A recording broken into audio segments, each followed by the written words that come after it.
मित्रों, आज देखिए हम आए हुए हैं वेनसांग के स्मृति भवन में।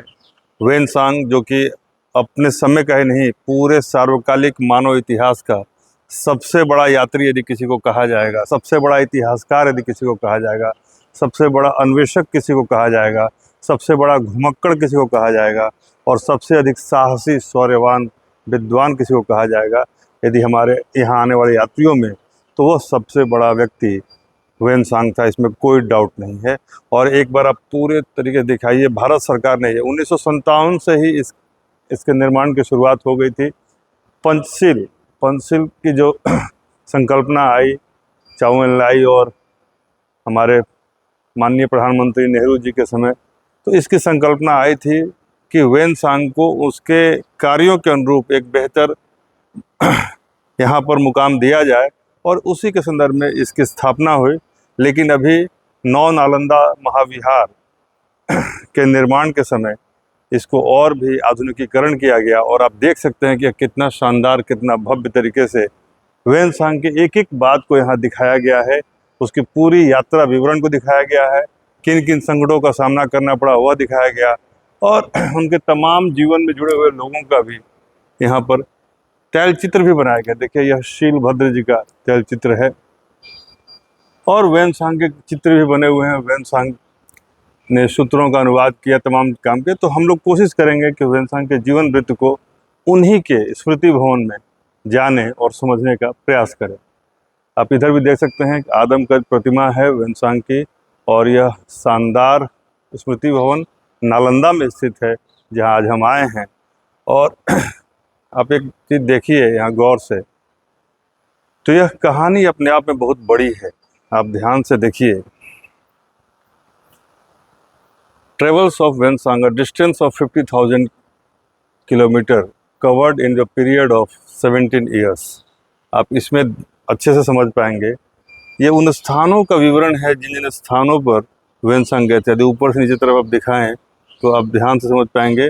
इनके दोनों नाम दिए गए हैं, चाइनीज नाम भी, और बाद में जो उनके नाम बदल गए उन नामों को भी दिया गया है।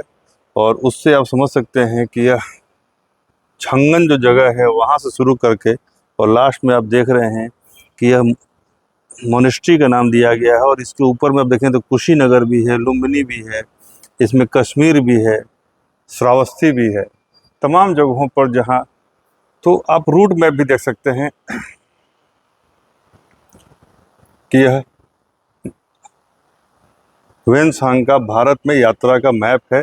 और ये पूरे भारत को देखिए, कामरूप से शुरुआत होती है इस सफ़र की और ये पूरा का पूरा जो तटीय प्रदेश है उससे होते हुए और इधर से द्रविड़ और कांचीपुरा तक आते हैं। यहाँ से उनका रूट फिर चेंज होता है, कोंकणपुर होते हुए महाराष्ट्र में, अजंता वगैरह होते हुए भरूच, बल्लभी, और इन सौराष्ट्र होते हुए सिंध, अवनंदा और मुल्तान होते हुए वो फिर वापस नालंदा की ओर आते हैं। बीच में ग्वालियर का भी एक जिक्र आता है और ऐसे होते हुए फिर वो चले जाते हैं। ये पूरी यात्रा जो है लगभग 50,000 किलोमीटर की है और जिन स्थानों को आपने देखा वो अपने आप में शानदार है। इन्होंने न केवल यात्रा की बल्कि नालंदा में काफ़ी लंबे समय तक रुके, जैसा कि मैंने पहले भी बताया है। और यहाँ पर पहले एक छात्र के रूप में उन्होंने, क्योंकि एक बहुत ही अच्छे परिवार से थे, एक राजकुमार थे बेसिकली, और इन्हें इसीलिए बाद में यात्रियों का राजकुमार भी कहा गया। और पढ़ने के बाद उन्होंने पढ़ाया भी और उसके बाद बहुत सारी चीज़ों को यहाँ से संकलित किया, 650 से ज़्यादा मैन्युस्क्रिप्ट ले जाके, और उससे अनुवादित किया चाइनीज़ में, क्योंकि उन्हें पता था कि इसमें बहुत सारी ऐसी बातें हैं। और सबसे मज़ेदार बात है कि यह छुप छुपा के भारत आए थे, मतलब किसी से बताया नहीं, लेकिन इनके मन में था कि मुझे भारत में जाके ज्ञान मिलेगा और इसलिए वो ज्ञान की खोज में भारत आए थे। तो यह भारत के वासियों के लिए, हम सब के लिए गर्व का विषय है कि उस समय भी ज्ञान की खोज में राजा महाराजा के लड़के भी छुप छुपा के आते थे। उसमें कई कष्टों का सामना उन्हें करना पड़ा, उन कष्टों की चर्चा भी हम करेंगे। और ये तमाम चीज़ें वेनसांग जब बिहार में रहे तो उसके जिक्र है। आप ध्यान से देखिए, अशोकन पिलर साइट्स पर भी गए वो, नंदनगढ़ है, केसरिया है, छेछर है, ठीक है। तो इन सारे जगहों को दिखाई। वेनसांग के जीवन के बारे में जो पता शुरू में नहीं चला, लेकिन जिस विलियम जोन्स हो या जेम्स प्रिंसेप हो, जब हमने बौद्धिज्म और उसके स्क्रिप्ट को पढ़ना शुरू किया, जिसमें कई इतिहासकारों का, कई पुरातत्वविदों का और कई लेखकों का उसमें सम्मिलित सहयोग रहा। उसमें सबके तो नहीं, चूँकि बहुत लंबा हो जाएगा, मैं डिटेल में बता दूंगा बाद में, लेकिन उसमें जो सबसे पहला नाम आता है वो आता है, क्लोज करके दिखाइए, ये है जेम्स प्रिंसेप। बहुत कम लोग ने इनकी तस्वीर देखी होगी, नाम से सभी परिचित होंगे। जेम्स प्रिंसेप ही वह व्यक्ति थे जिन्होंने ब्राह्मी लिपि को सबसे पहले पढ़ा था। और जब ब्राह्मी लिपि हम पढ़ पाए तो हम जान पाए कि हमारे इतिहास में कौन कौन से लोगों ने क्या क्या योगदान दिया, और ये एक बहुत ही बड़ा योगदान था। यहाँ देखिए अलेक्जेंडर कनिंघम, जो पुरातत्व सर्वे से जुड़े रहे ब्रिटिश अधिकारी थे, और इन्होंने कई ऐसे ऑर्डर दिए, जैसे ऑरेल स्टेइन हैं। इन लोगों ने मिलकर, उसी में आप राखाल दास बनर्जी को भी देख सकते हैं, भारतीय इतिहास को संपुष्ट करने में और एक उसको डायरेक्शन देने में J.H. मार्शल का भी काफ़ी योगदान है। 1876 से 1958 मार्शल साहब को भी आप दिखा सकते हैं। और इन सब के सामूहिक प्रयास से भारतीय इतिहास एक क्रमबद्ध तरीके से व्यवस्थित हो पाया। जिन 8 जगहों की चर्चा बार बार बौद्धिक ग्रंथों में आती है, हम उन 8 जगहों को भी देख सकते हैं। यहाँ पर उनको लोकेशन वाइज दिखाया गया है, तो आप नज़दीक से दिखा सकते हैं कि उनका लोकेशन क्या है। और यह बिहार और यूपी के बीच का ही लोकेशन आपको दिख रहा है। मैं नाम बता दे रहा हूँ। इसमें सबसे महत्वपूर्ण स्थान है लुम्बिनी, बुद्ध का जन्म स्थान, बोध गया जहाँ बुद्ध को ज्ञान की प्राप्ति हुई, सारनाथ जहाँ बुद्ध ने प्रवचन दिए, राजगीर जहाँ पर उन्होंने यात्राएं की, और श्रावस्ती जहाँ पर उनके रिमेन्स मिलते हैं, वैशाली जहाँ पर उन्होंने समय बिताया, और संकिशा जो जगह अपने आप में, संकिशा में ही यह मूर्ति मिली है जिसमें हाथी का सिर टूटा हुआ है, और यह अशोकन पिलर का पार्ट है। तो ये सारे क्लोज में आप दिखा सकते हैं। अब ये देखिए रामपुरवा जो है, अपना जो भारत का जो चिन्ह लिया गया है वो कहीं ना कहीं उससे प्रभावित है। तो रामपुरवा, बोध गया, सारनाथ सब अपने 8 देखे। ये बुद्ध की दिखाइए, जब परिनिर्वाण हुआ, महापरिनिर्वाण, तो इसी रूप में वो कशिया जगह है जिसे हम कुशीनगर कहते हैं, वर्तमान कुशीनगर में ये आपको मिलेगा। तो सारी चीज़ें, ये 8 महास्थान है जिसे अष्ट महास्थानम भी कहा गया है। तो अष्ट महास्थानम एक ही जगह डिपिक्टेड है।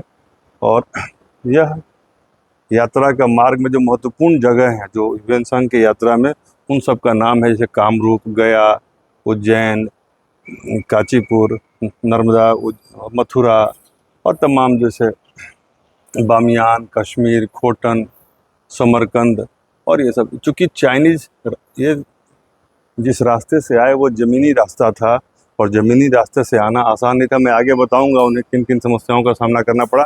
आप आइए, ये सारे सेक्रेड स्थान हैं, ये पवित्र स्थान हैं जो बुद्ध से जुड़े हुए हैं, और कहीं ना कहीं आस्था और धर्म के सेंटर के रूप में विकसित हुए।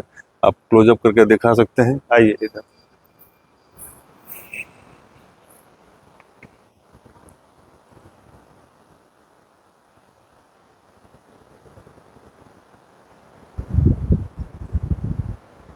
ये पूरा चित्र यदि आप दिखाएंगे तो यह चित्र पूरे जीवन की कहानी है, यहाँ से वहाँ तक में ह्वेनसांग की पूरी कहानी।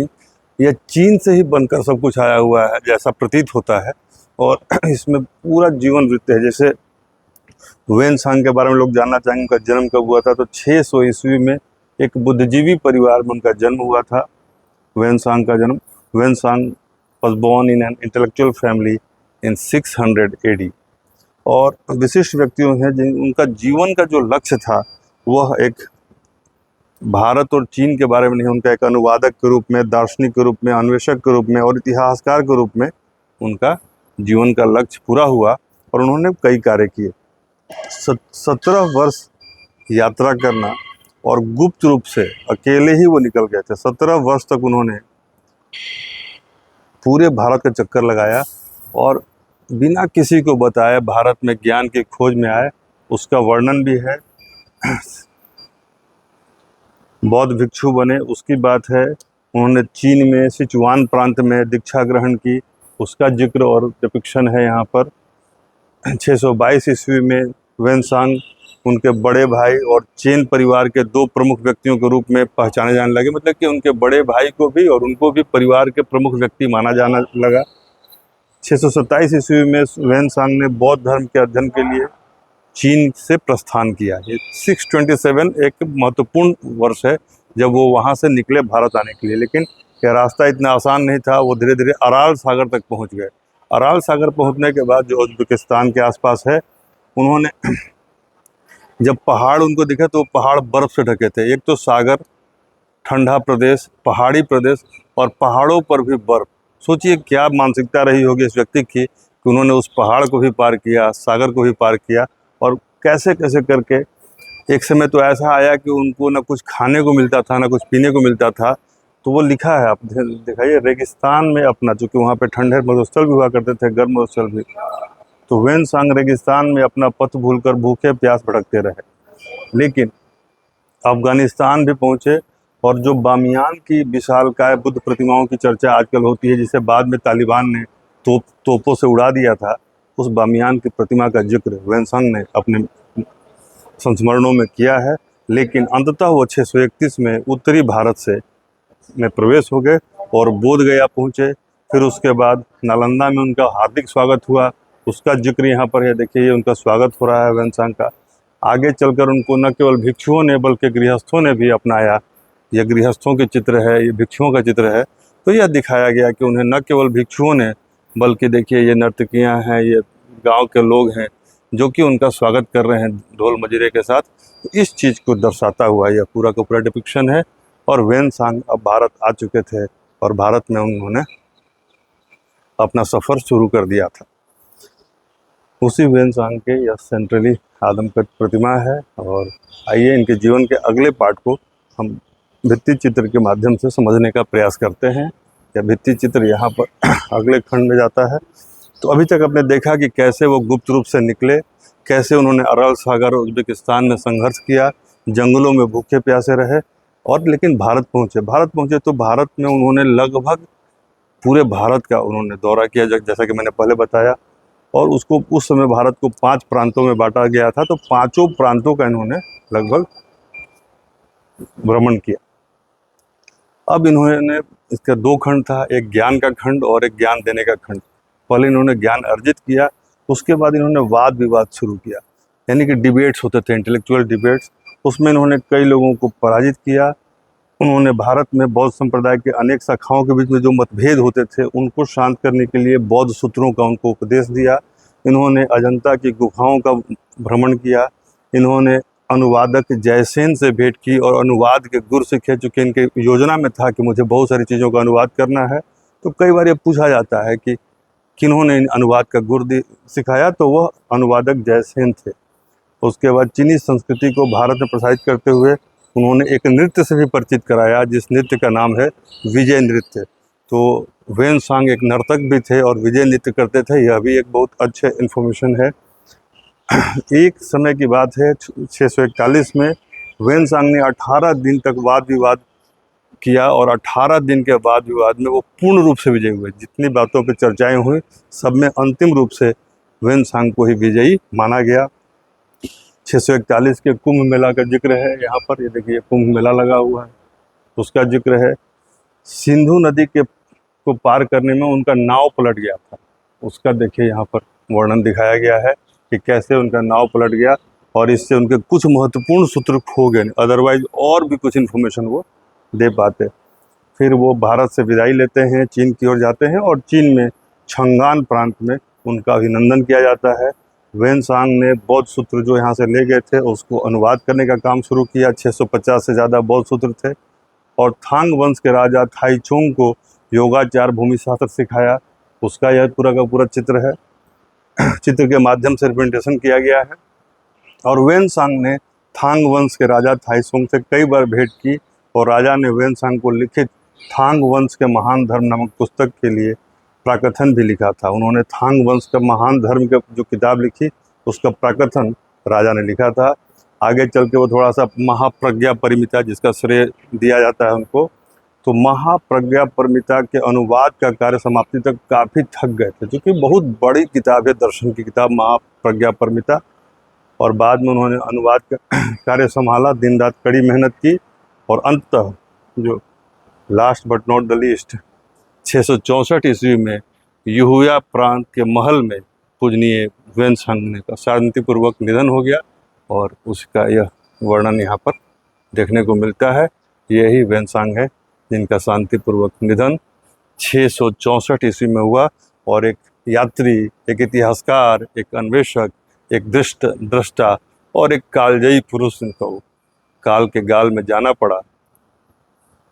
लेकिन ह्वेनसांग आज भी अमर हैं, आज भी जीवित हैं अपने कृतियों के बल पर, अपने अमर स्मृतियों के बल पर।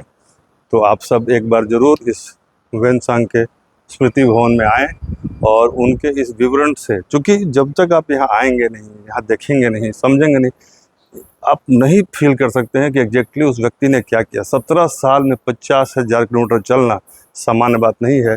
अभी हमने भी एक यात्रा शुरू की है जिसका नाम है शिक्षा संकल्प यात्रा, और इस शिक्षा संकल्प यात्रा में अभी हमने मुश्किल से 200-300 किलोमीटर ही सफ़र किया है और हमें 4,000 किलोमीटर सफ़र तय करना है। तो इसकी प्रेरणा भी मुझे कहीं ना कहीं, इसलिए मैं बार बार ह्वेनसांग के पास आता हूँ, क्योंकि इसकी प्रेरणा मुझे मिलती है। चाहे ह्वेनसांग हो, राहुल सांकृत्यायन हो, ऐसे लोगों जिन्होंने घूम घूम कर चीज़ों को देखा है, जिया है। अब जब तक वहाँ जाएंगे नहीं, समझेंगे नहीं, जब तक आप समझेंगे नहीं, उसको आत्मसात नहीं कर पाएंगे। इसलिए ये सारे चित्र कहीं ना कहीं ह्वेनसांग की पूरी कहानी बताते हैं। ह्वेनसांग जब चलते थे तो किस तरीके से इतनी चीज़ों को लेकर चलते थे, उसकी पूरी व्याख्या उनके इस क्लोजअप में यदि आप देखेंगे तो उनके पीठ पर एक बांस का पूरा आज की डेट में कहा जाए तो एक बांस का ही बैग स्ट्रक्चर बनाया हुआ है, जो पीछे रहता था, हल्का होता था और उसके अलग अलग कंधे पर अलग तरह की चीज़ें रखी जाती थी और ऊपर से एक छतरी नुमा होता था ताकि धूप वगैरह से बच सके। और सामने एक सेंसर लटका हुआ है। ये सेंसर उन्हें हवा की दिशा, धूप की दिशा आदि की जानकारी देता था। गले में हमेशा एक नेकलेस होता था। हाथ में एक अपशकुनों को हटाने के लिए उन्होंने एक छोटा सा फ्लाई व्हिस्क पकड़ा हुआ था और एक छोटा सा वो ट्यूनिक जैसा एक ड्रेस पहनते थे। हमेशा चप्पल होता था, सैंडल वगैरह, और सूत्रों को पढ़ने के लिए एक हाथ में हमेशा ही वो स्क्रॉलर रखते थे, जो आज के डेट में सूत्र को पढ़ा जाता है ना, कि जो हम लोग माला जाप करते हैं ना, उस तरह की एक चीज़ एक हाथ में वो हमेशा रखते थे। इस तरीके की योजना के साथ यहाँ पर आए और उन्होंने अपनी प्रसिद्धि पाई और भारत में सदा सर्वदा के लिए अमर हो गए। तो यह अपने आप में बहुत भावुक करने वाला है। और यह शानदार ह्वेनसांग स्मृति भवन हम आए और आप देख पा रहे हैं कि इसका बाह्य प्रांगण किस तरीके का है। और हम फिर मिलेंगे अन्य जगहों पर भी, आपको ऐसी बातें इस पूरी यात्रा के दौरान हम आपको बताते रहेंगे। जुड़े रहिए हमारे साथ। धन्यवाद।